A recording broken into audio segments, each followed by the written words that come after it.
Hi, my name is Yen. I am a former Vietnamese refugee who escaped Vietnam when I was about 4 years old. Currently I live in Singapore. I run my own social enterprise called Discovering Without Borders, and it's a social enterprise that reaches out to marginalised women and children in Singapore for STEM education.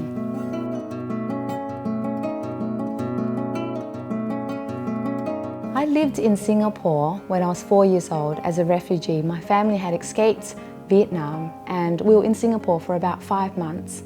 My memory of Singapore was very vague because I was such a young person, but there were times where I remember that I drank my first Fanta drink and how much joy that gave me. We didn't have any money except the money that the Norwegian government had given us as refugees because they had rescued my family when we were lost out at sea. The UNHCR at the time gave a new policy, and that policy allowed any refugees to choose a nation where they may have a relative and they could be resettled there. So instead of my family moving to Norway, which was the country that had rescued my family when we were lost out at sea, we had a very distant relative in Australia, in Queensland at the time. And so our course changed and we were resettled in Melbourne, Australia after staying in Singapore for 5 months. My experience in Australia was a lot more memorable because I was a little bit older by then, and as a refugee in Australia they put us up at the Altona Refugee Centre.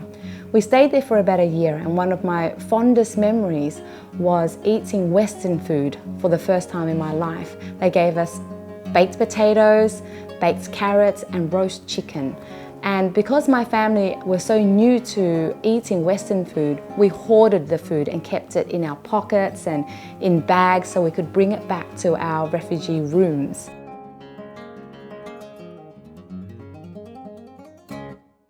I also knew that when I was growing up that I was the only Vietnamese person in my entire class and in my entire year level.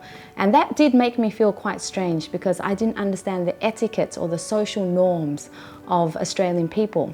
So I struggled with my identity growing up in Australia for quite a while. My parents did not talk about the war. They did not talk about why we were refugees or why we had to escape. So for the first half of my preschool years, I had no connection or identity with why I was a refugee. And coming to Australia, where everybody to me was quite well off, was a struggle. My mum would pack me very local Vietnamese food that she had cooked, and local Vietnamese food in a lunchbox, being in there for a few hours, smells quite bad to Australian people. And so I knew that when I was eating my lunch, I was already very different from what other people were doing and eating. My family were always the Asian or the Vietnamese family in the entire school. And whenever there were festivities that were very localised to Australians, we would try and fit in as much as possible, but we were definitely very different. Until I started moving into a suburb that was mainly, predominantly ex-refugees, migrants, Vietnamese people. And then my identity started to come out a lot more, and I started to understand that we were from Vietnam and that we all shared a very similar story of escaping Vietnam.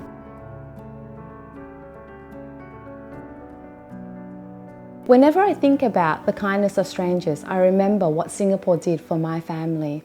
I have an analogy that it's very similar to what Singaporeans might know of. They live in 2-bedroom HDB flats. They've got their mum, dad and 2 children plus the 2 elderly grandparents. So around 6 people living in a 2-bedroom HDB flat. The neighbour comes knocking on their door. The woman, her husband plus 3 children are escaping because their house has burned down and they've got nowhere else to go. And they're asking their neighbour, could they stay for a few months in their small flats?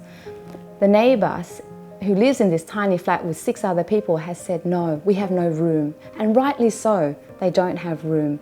But this poor neighbour who's lost their house and all their possessions keeps knocking on the door, keeps asking, keeps trying their very best to find a new home, temporary home for themselves. And to me, that reminds me of what Singapore did for my family. Singapore is a tiny nation. Back in the early 1980s, Singapore was struggling to find its feet. It was a tiny nation trying to become very prosperous, trying to look after its people, and it had its own set of social issues. But Vietnamese refugees were knocking on Singapore's door saying, let me in, give me shelter, give me temporary refuge, help me. I'm desperate. And I remember the kindness of Singapore, because it's not an easy decision for governments to make, to allow refugees into their nations, to transit to other nations. And Singapore took that opportunity very bravely, with a lot of courage, said, okay, we will take these refugees in for a season and a period of time, and then we want them resettled in other nations. And I think about this 2-bedroom HDB flat and what Singapore did for my family. In some ways, they put us in their bomb shelters. They put us in their tiny, tiny little spaces, whatever space they had, and gave us food, gave us shelter, showed us kindness. And if they didn't do that, we would have been just lost out at sea, and death would have been our consequence.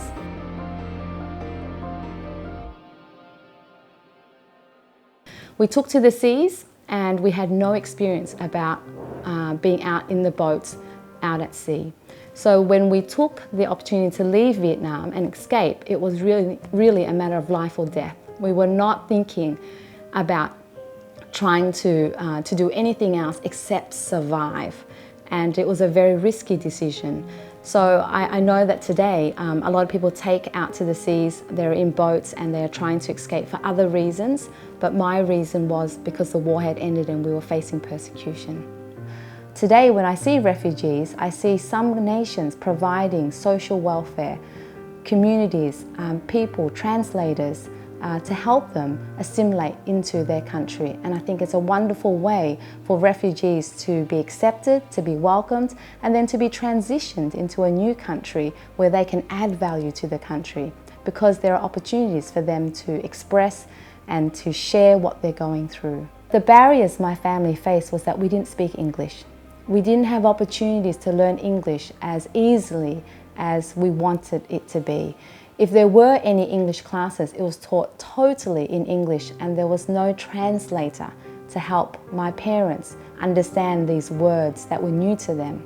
And those were one of the biggest barriers for my family: communication, being able to express what our immediate needs were to organisations that perhaps could have provided us with help.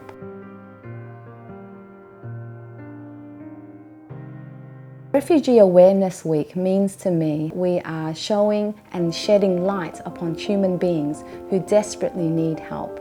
And for me and my family, we were given a second chance at life. And we were refugees who were exactly in that situation. We were desperate, we were escaping a very difficult time in Vietnam, and we made a decision to leave our country with just the clothes on our back. And if we are able to raise awareness about what refugees are going through today, then we're showing people that together we can be kind, we can show compassion, empathy, and we can show love to people who are not our own, but we can accept them. I often get asked by millennials and young people about what they could do to help refugees around the world. And the current crisis might seem like a big problem, but they actually can do something. And my suggestion would be that they take a gap year. When they finish high school to when they start college, they can take a year off, and instead of going to the UK or other countries, they should choose countries or nations that actually harbour temporary refugees who live in these places. Go and work for a not-for-profit. Ask these not-for-profits what is happening at the refugee level, find out the needs and go and meet that need. Use the skills that they actually have and see if they can invest and invent amazing technologies and ways to reach refugees and connect them to the rest of the world. That would be my suggestion.